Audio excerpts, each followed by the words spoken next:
It's cobbler upside down. The easiest cobbler you will ever make, a buckle, is a uniquely simple variety that you can whip up quickly and easily. Unlike other cobblers, the fruit goes on top of the batter, which is how a buckle gets its fun name. The cake batter actually buckles under the weight of the fruit as it bakes. It is the most cake-like of all the cobblers. In fact, you could almost consider it a coffee cake, and some recipes even add a streusel topping on top, which makes it even more coffee cake-like. But it is still considered a cobbler, and it is absolutely delicious. If you prefer tender cake to crunchy crisps, this will be your favorite new cobbler. I found a recipe in one of my vintage community cookbooks called Recipe Roundup from the Intermountain Cowbelles. Elaine Maher was sweet enough to share it, so let's get started. We start with fresh fruit. I'm using blueberries because that's what's ripe in my area at the moment, but almost any fruit will do, so use whatever is locally available. Sprinkle with a half a cup sugar and give it a good mix. Set that aside while we make our batter.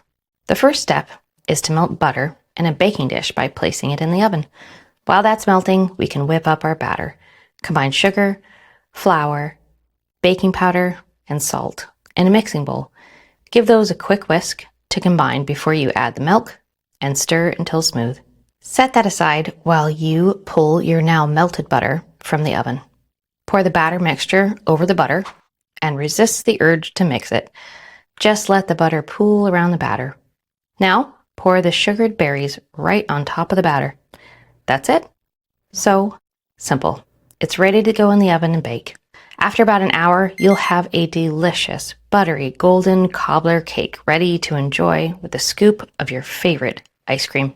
If you're inexperienced at baking, this is a great cobbler to start with. There are so many different types of cobblers, so if you're curious, follow me for more. But if you're looking for a simple, never-fail recipe, this one is fantastic.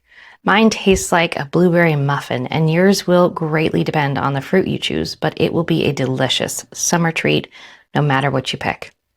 I have posted the recipe below, but I know it can be difficult to copy sometimes from here, so just give me a follow and comment recipe below, and I will DM it to you. I sure hope you enjoyed this remarkably simple, delicious recipe. I am so grateful to Elaine for sharing it in her community's cookbook so I could enjoy it 50 years later.